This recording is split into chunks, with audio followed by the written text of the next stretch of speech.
Hello friends, welcome to my YouTube channel. तो दोस्तों, हमने रीट लेवल 1 और 2 का कोर्स स्टार्ट किया था, जिसमें कि हम साइकोलॉजी के बारे में पढ़ रहे थे। और अब तक हमारी साइकोलॉजी की 3 क्लासेस हो चुकी हैं और आज हम हमारी साइकोलॉजी की 4th क्लास है। तो इस वीडियो को अंत तक देखने के लिए हमारे साथ बने रहिए। और अगर आपने अभी तक हमारा चैनल सब्सक्राइब नहीं किया है तो सबसे पहले हमारा चैनल सब्सक्राइब करें, उसके बाद इस वीडियो को हम कंटिन्यू करते हैं। देखिए दोस्तों, अब कल की क्लास में हमने पढ़ा था मानवतावाद संप्रदाय। हम 4 संप्रदाय के बारे में पढ़ चुके हैं, जिसमें से हमारा पहला संप्रदाय था संरचनावाद संप्रदाय, जिसके प्रवर्तक थे विलियम वुंड। उसके बाद हमने पढ़ा कार्यवाद या प्रकार्यवाद संप्रदाय, जिसके समर्थक थे विलियम जेम्स। फिर हमने पढ़ा व्यवहारवाद संप्रदाय, जो कि संरचनावाद और प्रकार्यवाद के मध्य होने वाले द्वंद्व से व्यवहारवाद की उत्पत्ति हुई थी। तो व्यवहारवाद संप्रदाय के हमारे प्रवर्तक थे जेबी वॉटसन, जॉन ब्रॉड्स वॉटसन, जिन्हें की मनोविज्ञान जनक भी कहा जाता है। इसके बाद और हमने इसके अलावा हमने पढ़ा जेबी वॉटसन का एक कथन, वो उनकी परिभाषा क्या थी कि आप मुझे एक स्वस्थ शिशु दीजिए, फिर आप कहोगे तो मैं उसे शिक्षक, अभियंता, डॉक्टर, वास्तुकार अथवा चोर कुछ भी बना सकता हूँ। इसका मतलब कि जो हमारे जेबी वॉटसन थे, उन्होंने वातावरण पर अधिक बल दिया था वंशानुक्रम की अपेक्षा में। उसके बाद हमने पढ़ा था समग्रवाद या फिर गेस्टाल्टवाद संप्रदाय, जिसके प्रवर्तक थे मैक्स वर्दिमर। और जो हमारा पूर्ण से अंश का शिक्षण सूत्र है, वो भी गेस्टाल्टवाद संप्रदाय पर ही आधारित है। इसके बाद कल हमारा लास्ट टॉपिक था मानवतावाद संप्रदाय, जो कि कल हमारा अधूरा रह गया था टाइम की वजह से। तो आज हम इसी टॉपिक को कंटिन्यू करते हैं। तो देखिए, मानवतावाद संप्रदाय, अगर हम देखें कि इसके प्रवर्तक कौन है, तो इसके प्रवर्तक है अब्राहम मैस्लो, इनके साथी थे कार्ल रॉजर्स और आलपोर्ट। देखिए, मैस्लो को आशावाद या मानवतावाद का जनक भी कहा जाता है। इन्होंने मानव की आवश्यकता को समझने पर बल दिया। इसका मतलब ये है कि जो अब्राहम मैस्लो थे, इन्होंने मानव की आवश्यकताओं के बारे में बताया कि मानव की आवश्यकता कैसे कैसे होती है और किस प्रकार से वो धीरे धीरे उच्च स्तर की ओर बढ़ती है। तो इन्होंने आवश्यकताओं को 5 स्तर में बांटा था। इनके सिद्धांत को कहते हैं मांग का सिद्धांत या फिर आवश्यकता का सिद्धांत। एक बार हम इनका देखिए मैस्लो का आवश्यकता या मांग का सिद्धांत, इन्होंने इसके 5 पर बताए थे। सबसे पहला है हमारा शारीरिक या देही की मांग। सेकंड नंबर का है हमारा सुरक्षा की मांग। थर्ड है समाज की मांग या संबंधों की मांग। फोर्थ है सम्मान की मांग। और फिफ्थ और लास्ट है हमारा आत्म अनुभूति की मांग। और इनका जो क्रम होता है वो होता है हमारा इस टाइप से, मतलब कि सबसे पहले है मनुष्य इसको प्राप्त करना चाहेगा, फिर इसको, फिर इसको, फिर इसको, लास्ट में आत्म अनुभूति को।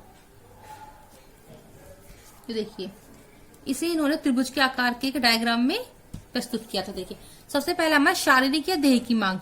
इसका मतलब क्या है कि जो मनुष्य है वो सबसे पहले क्या चाहता है कि उसकी जो शारीरिक मांगे हैं वो उसकी पूरी हो। शारीरिक मांग हम कह सकते हैं, जैसे कि मान लो कि उसकी कपड़े की हो गई, भोजन की हो गई, ये उसकी शारीरिक या देह की मांग है। सबसे मान लो कोई, ये कह सकते हैं हम इस तरीके से कि कोई मनुष्य है जिसके पास कुछ भी नहीं है, तो सबसे पहले वो क्या चाहेगा? सबसे पहले वो चाहेगा कि मुझे पहनने के लिए कपड़े मिले और खाने के लिए भोजन मिले। अब उसकी हम कह सकते हैं कि उसकी मान लो ये वाली आवश्यकता है जो वो इसकी पूरी हो गई। एक बार ठीक है, शारीरिक मांग उसकी पूरी हो गई। फिर वो क्या चाहेगा? फिर वो चाहेगा कि उसे भोजन मिल गया, कपड़े मिले। अब वो चाहेगा कि मुझे रहने के लिए घर मिले। सुरक्षा की मांग, अब मान लो उसके दूसरे स्तर पर सुरक्षा की मांग भी उसकी पूरी हो गई। ठीक है, अब वो क्या चाहेगा? अब वो चाहेगा कि मेरा समाज में उठना बैठना हो, मतलब समाज से मेरे संबंध बने, मेरी शादी हो, मेरा घर हो, परिवार हो, इस टाइप से, मतलब कि संबंध या समाज की मांग। या संबंध भी ले सकते हैं। अब क्या हुआ कि शारीरिक हो गई, सुरक्षा हो गई, फिर क्या चाहेगा कि उसकी शादी वगैरह हो, घर हो, उसका परिवार हो। तो इस प्रकार से मान लो उसकी शादी हो गई, उसका संबंध भी हो गया, मतलब कि समाज मिल गया उसे, समाज में उसका एक अच्छा स्तर बन गया। ये हो गया समाज की मांग। फिर क्या चाहेगा वो? फिर वो चाहेगा कि मेरा सम्मान हो। समाज तो मिल गया उसे, संबंध तो बन गए उसके लोगों से, लेकिन अब वो चाहेगा कि मेरा समाज में सम्मान हो, मतलब कि मुझे भी लोग एक सम्मान की दृष्टि से देखिए, मतलब मान लो कि कह सकते हैं हम कि मान लो कहीं पे कोई सभा हो रही है और उसमें हम लोग गए, तो हम क्या चाहते हैं कि हर कोई व्यक्ति ये देखे कि देखो फलाना व्यक्ति आ रहा है, मतलब कि हर कोई हमें सम्मान की दृष्टि से देखे। तो ये हो गया उसका सम्मान की मांग। अब जब मनुष्य की ये 4 आवश्यकता पूरी हो जाती है, उसके बाद होती है उसकी आत्म अनुभूति, जो हमारी सबसे उच्च अवस्था है। ये होती है हमारी आत्म वास्तविकरण की अवस्था। इसमें क्या होता है, इसमें मनुष्य ये चाहता है कि अपनी जो उसकी जो जितनी भी क्षमताएं हैं, उसकी जो एबिलिटी है, उसकी जो क्वालिटी है, उन सबका वो पूरा उपयोग करते हुए किसी काम को करे। ये होती है आत्म अनुभूति। या फिर हम ये ले सकते हैं कि इसमें मतलब मनुष्य ये चाहता है कि अब मुझे समाज से जो मैं चीजें चाहता था वो मुझसे प्राप्त हो चुका है। अब वो ये सोचता है कि मैंने इस मतलब जो मैंने अपना समय बिताया है 60 मतलब कह सकते हैं 60 साल के ऊपर 50 साल के ऊपर तक, तो उसमें मैंने समाज को क्या तो दिया है और समाज से मैंने क्या लिया है, मतलब कि मैंने समाज के विकास होने में क्या अपना योगदान दिया है। ये होती है आत्म अनुभूति। इसमें क्या होता है कि ये हमारी सबसे फर्स्ट नंबर की नीड है, सेकंड की, थर्ड की, फोर्थ की और ये फिफ्थ की। तो इसका क्रम ऐसे चलता है जो मैंने बताई दिया है। ये होता है हमारा आवश्यकता है मांग का सिद्धांत। तो देखिए, अगर हम देखें कि इसका हम विद्यालय में कैसे उपयोग कर सकते हैं, तो विद्यालय में इसका उपयोग ऐसे कर सकते हैं कि अध्यापक है वो बच्चों की आवश्यकताओं को देखते हुए फिर उनको अधिगम कराए, उनको पढ़ाए। या फिर इसके अलावा ये कह सकते हैं कि मान लो कि बच्चे की एक आवश्यकता पूरी हुई नहीं है और हम उसको दूसरे स्तर के बारे में पढ़ा रहे हैं, तो उससे क्या होगा कि बच्चा अभिप्रेरित नहीं होगा।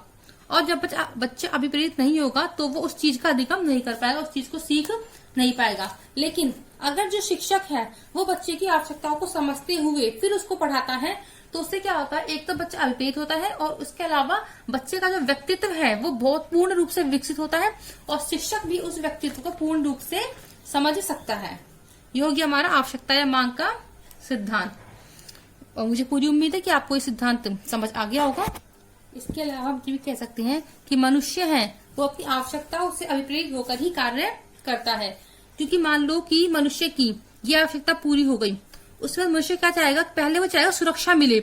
ऐसा नहीं है कि जैसे उसको रोटी मिली, उसको कपड़े मिले, उसको तुरंत बाद वो चाहेगा कि मेरी शादी हो जाए। नहीं, वो पहले कहता है कि मेरे पास एक रहने के लिए अच्छा सा सुंदर सा घर होना चाहिए। ये क्या, सुरक्षा। तो मतलब कि जो मनुष्य की आवश्यकता है वो क्रम से ही एक के बाद एक होती है। ऐसे नहीं कि पहले एक बार सीधी चौथी चाहिए या दूसरी के बाद सीधी चौथी चाहिए, पांचवी चाहिए, ऐसा नहीं। क्रम से ही मनुष्य अपनी आवश्यकताओं की पूर्ति करता है। योग्य हमारा मानवतावाद संप्रदाय। अब नेक्स्ट है हमारा मनोविश्लेषणवाद संप्रदाय। 6th है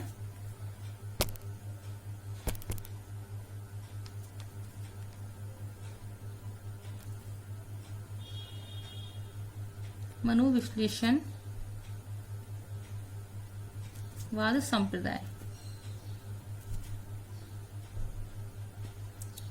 अगर हम इसके प्रवर्तक देखें तो इसके प्रवर्तक कौन थे, इसी प्रवर्तक थे सिगमंड फ्रायड।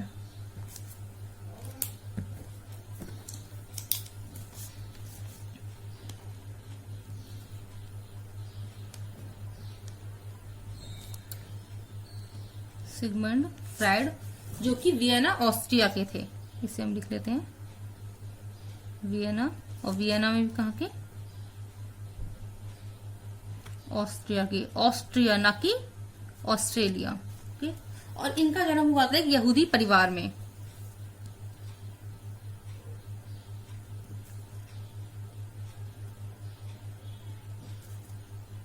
यहूदी परिवार में इनका जन्म हुआ था।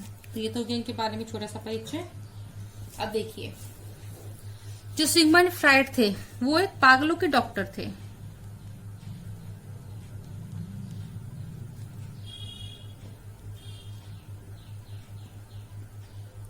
पागलों के डॉक्टर। और इन्होंने जो अपने नियम दिए थे उसमें इन्होंने मन के प्रकार बताए हैं। कौन कौन से, चेतन, अचेतन और अर्धचेतन। इसके अलावा इन्होंने व्यक्तित्व के प्रकार बताए हैं, इड, ईगो और सुपर ईगो, जिनके बारे में आगे अच्छे से अध्ययन करेंगे। एक बार हम बस शॉर्ट में लिख लेते हैं हल्का सा। इन्होंने क्या दिए हैं, पहले तो इन्होंने दिए हैं मन या मस्तिष्क के प्रकार। इन्होंने मन और मस्तिष्क को एक ही माना था। मन या मस्तिष्क के प्रकार, 3 प्रकार दिए इन्होंने।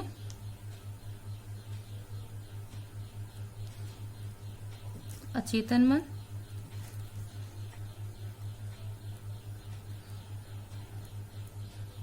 अर्धचेतन मन और चेतन मन।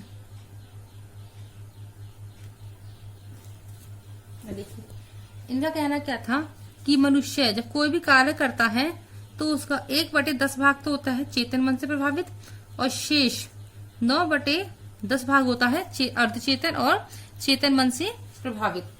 इसी बारे में हम आगे अच्छे से पढ़ेंगे। अब देखिए, और इसके अलावा इन्होंने दिया था व्यक्तित्व के प्रकार।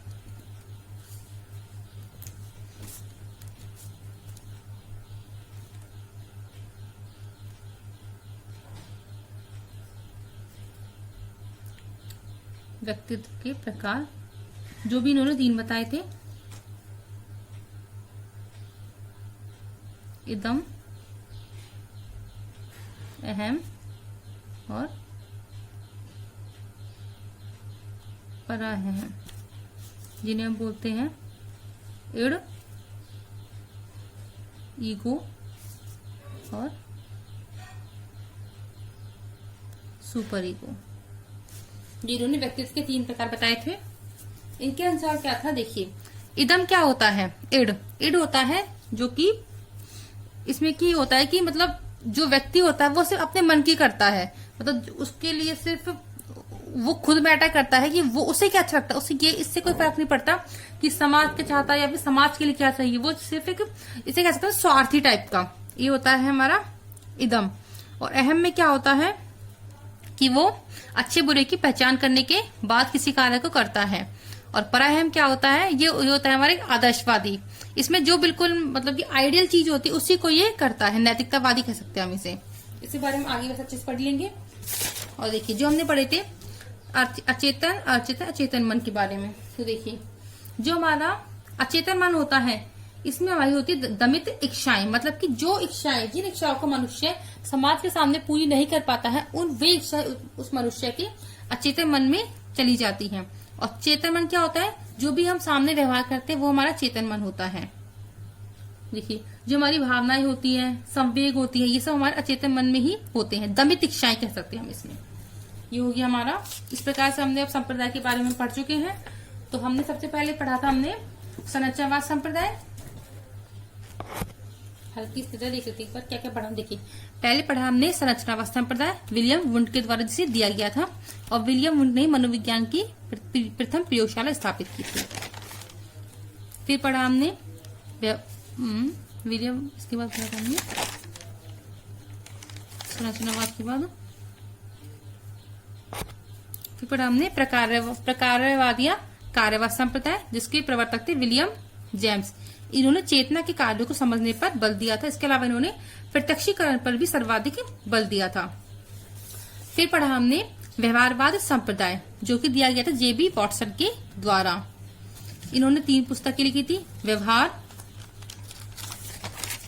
मनोविज्ञान, व्यवहार का एक दृष्टिकोण, और व्यवहार, जो कि पूर्णतः व्यवहार पर आधारित थी।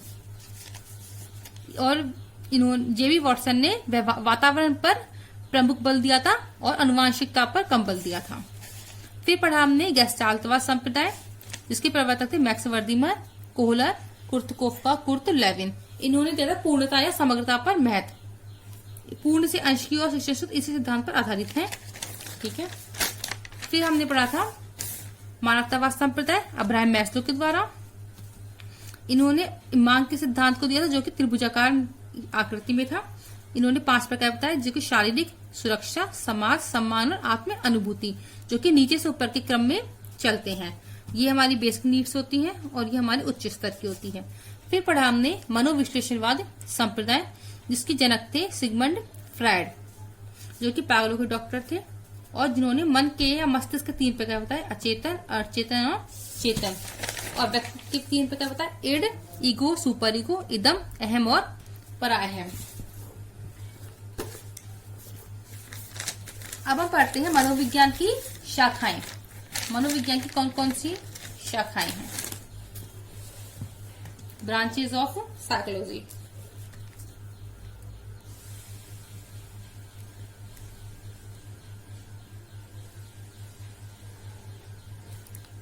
मनोविज्ञान की शाखाएं।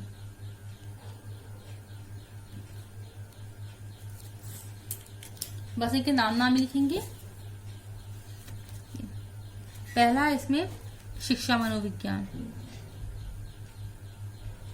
मतलब कि शिक्षा के क्षेत्र में मनोविज्ञान का प्रयोग कैसे करते हैं। शिक्षा मनोविज्ञान। दूसरी हमारी मानव मनोविज्ञान। देखिए, पहला है हमारा शिक्षा मनोविज्ञान, मतलब कि मनोविज्ञान में शिक्षा का प्रयोग किस प्रकार से करें।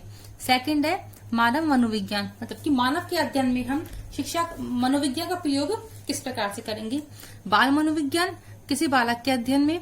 किशोर मनोविज्ञान, किशोर के मनोविज्ञान का अध्ययन हम किस प्रकार से करेंगे, क्योंकि इस चैनल हॉल का कथन भी है कि जो किशोर अवस्था होती है सबसे तूफानी संघर्ष की अवस्था होती है, तो उस अवस्था में बच्चे का मनोविज्ञान का हम किस प्रकार से अध्ययन करेंगे, ये सब हमें किशोर मनोविज्ञान सिखाता है।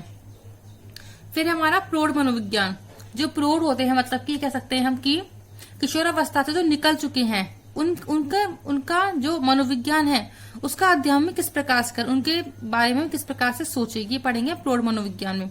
पशु मनोविज्ञान, पशुओं का अध्ययन। तुलनात्मक, किसी चीज में तुलना करनी है तो उसका अध्ययन हम किस प्रकार करेंगे। सामान्य में सामान्य व्यक्ति का, असामान्य में कोई हमारा असामान्य व्यक्ति है तो उसका अध्ययन हम किस प्रकार से करेंगे, ये सीखेंगे असामान्य मनोविज्ञान में। प्रयोगात्मक मनोविज्ञान, की किसी चीज का प्रयोग करें, जैसे कि हमने पढ़ा था कि आप सबसे पहली मनोविज्ञानिक प्रयोगशाला थी वो विलियम वुंड ने स्थापित की थी। फिर है समाज मनोविज्ञान, औद्योगिक मनोविज्ञान, विकासात्मक मनोविज्ञान, निदानात्मक मनोविज्ञान और परा मनोविज्ञान। परा मनोविज्ञान है जो वो हमारी, ये कह सकते हैं कि सबसे नवीनतम मनोविज्ञान की नवीनतम शाखा है। ये क्या है, नवीनतम शाखा है, एक नवीनतम शाखा। और ये कह सकते हैं इसके अंतर्गत हम किसका अध्ययन करते हैं, एक तो करते हैं पूर्व जन्म का, इसके अलावा करते हैं भूत प्रेत जो ये सब होती हैं, इन सब का अध्ययन किया जाता है परा मनोविज्ञान में। तो ये हो गई हमारी मनोविज्ञान की शाखाएं। इसके बाद पढ़ेंगे हम हमारी हल्का सा टॉपिक है, छोटा सा है कि शिक्षा मनोविज्ञान, एजुकेशन साइकोलॉजी। उससे पहले हम एक काम करते हैं, उससे पहले हम ये लिख लेते हैं कि सारे जनक लिख लेते हैं कि किसका कौन जनक है। देखिए, हम पहले लिखते हैं कि मनोविज्ञान का जनक,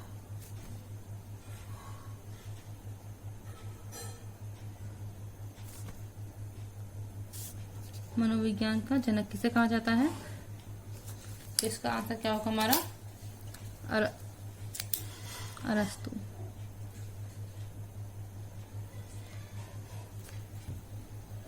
देखिए, पहला था हमारा शिक्षा मनोविज्ञान का जनक अरस्तु हो गया।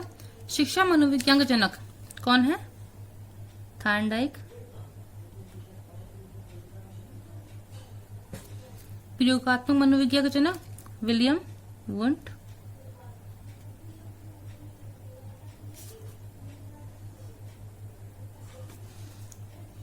आधुनिक मनोविज्ञान के जनक, इसमें भी कौन आएंगे, विलियम वुंट।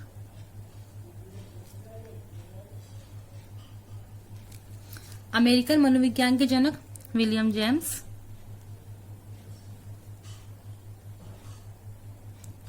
William James. व्यवहारवाद के जनक जेबी वॉटसन। किशोर मनोविज्ञान के जनक स्टैनली हॉल।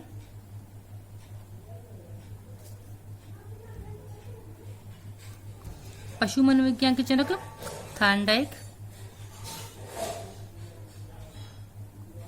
लास्ट है बाल मनोविज्ञान के जनक, इसके जनक भी कौन है, स्टैनली हॉल। और इसके अलावा जब हम आगे और नए नए जनक पढ़ेंगे तो उसको भी हम इसमें ही ऐड करते जाएंगे।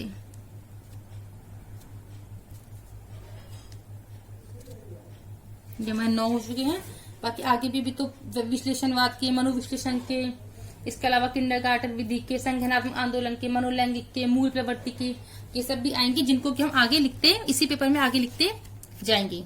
तो ये हो गए हमारे प्रमुख प्रमुख जनक। इसके बाद हम पढ़ेंगे शिक्षा मनोविज्ञान के बारे में कि शिक्षा मनोविज्ञान क्या होता है, इसका अर्थ क्या होता है। इस पर मैं स्टार्टिंग कर लेते एक बार हम। देखिए, शिक्षा मनोविज्ञान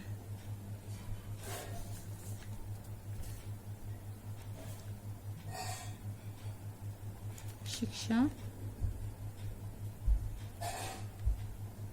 मनोविज्ञान एजुकेशन साइकोलॉजी। देखिए, जो शिक्षा मनोविज्ञान है इसमें दो शब्द हैं,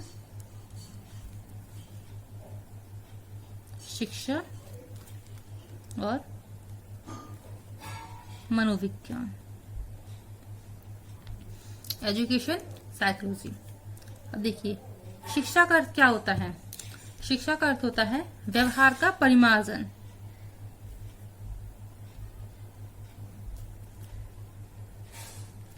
परिमार्जन मीन्स मॉडिफिकेशन, मतलब कि चेंजेस, व्यवहार का परिमार्जन। और मनोविज्ञान हम पढ़ ही चुके हैं, व्यवहार का अध्ययन, व्यवहार का अध्ययन। तो अगर हम इनका देखें तो क्या होता है, शिक्षा मनोविज्ञान व्यवहार के परिमार्जन के लिए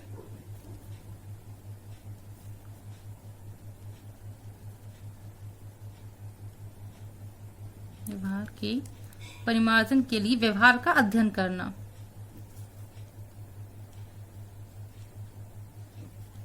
व्यवहार का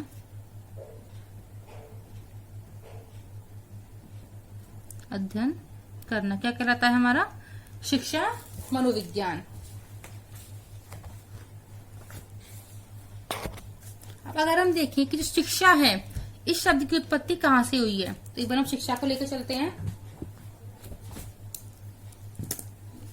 इसको